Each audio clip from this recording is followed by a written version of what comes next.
Assalamualaikum warahmatullahi wabarakatuh. Saya Lulu Hidayanti, NIM E 2019 3121, Prodi Akuntansi Syariah 3, Fakultas Ekonomi Bisnis dan Islam.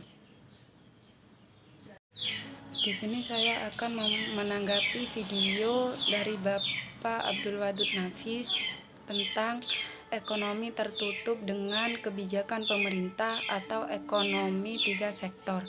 Sebagaimana yang mudah kita ketahui, ekonomi itu ada 3. Yang pertama, ekonomi tertutup tanpa kebijakan pemerintah.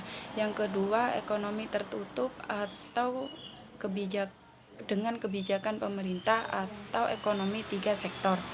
Yang ketiga, ekonomi terbuka atau ekonomi 4 sektor.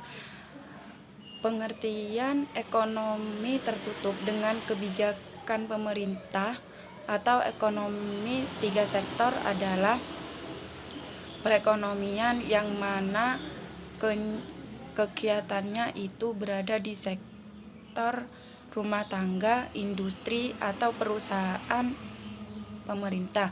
Jika ekonomi 2 sektor itu banyak melibatkan sektor rumah tangga dan industri saja. Namun pada perekonomian 3 sektor itu juga melibatkan pemerintahan. Baik, mari kita simak alur atau mekanisme dari sistem perekonomian 3 sektor atau ekonomi tertutup dengan kebijakan pemerintah. Jadi pada diagram tersebut dijelaskan rumah tangga konsumsi mengirimkan faktor-faktor produksi kepada rumah tangga produksi berupa apa? Jadi bisa berupa tanah, tenaga kerja, modal, dan juga skill atau kebijakan.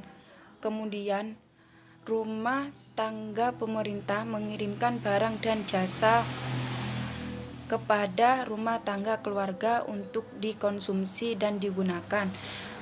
Pendapatan RTK dari RTP itu berupa sewa tanah, upah, tenaga kerja, bunga, atau modal juga laba. Kemudian rumah tangga pemerintah bekerja kembali kepada rumah tangga keluarga berupa faktor-faktor produksi tersebut seperti yang sudah dijelaskan tadi. Kemudian rumah tangga keluarga dan rumah tangga pemerintah di sini sama-sama membayar pajak kepada pemerintah. Setelah itu rumah tangga negara atau pemerintah itu sebagai timbal balik memberikan pelayanan atau fasilitas juga subsidi kepada rumah tangga keluarga dan rumah tangga pemerintah. Selanjutnya kita akan membahas tentang pembagian pajak. Jadi pajak itu jika diambil atau dibagi dan dari segi pungutannya, pajak itu dibagi menjadi 2, pajak langsung dan pajak tidak langsung.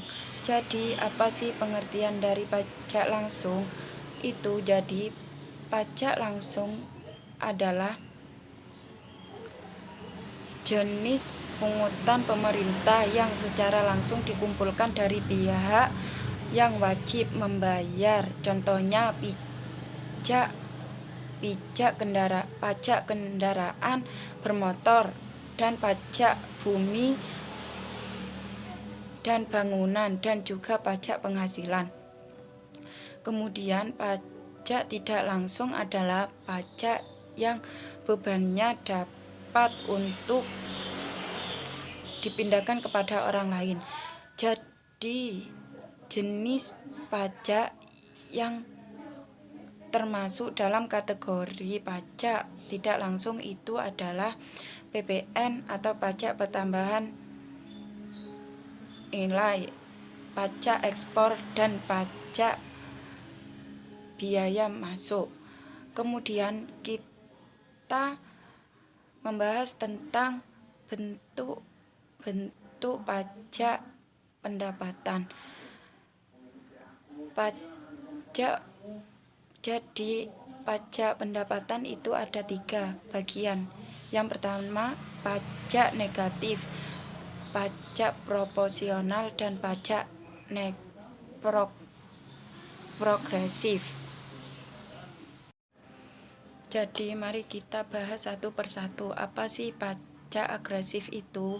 Jadi pajak agresif itu merupakan sistem pajak yang jika pendapatannya meningkat, maka persentase peningkatan pajaknya itu menjadi lebih kecil. Jadi dunia dalam artian apabila pendapatannya lebih tinggi, maka presentasi pajaknya itu menjadi lebih kuat. Contohnya sejak pajak impor dan pajak penjualan. Selanjutnya, jadi dengan adanya campuran tangan pemerintah itu menimbulkan 2 perubahan penting. Perubahan itu, 1. Peningkatan pajak yang diberikan oleh pemerintah. Yang kedua, pajak meningkatkan pemerintah, melainkan pembelajaran dan akan bentukan pembelanjaan energi. Kemudian yaitu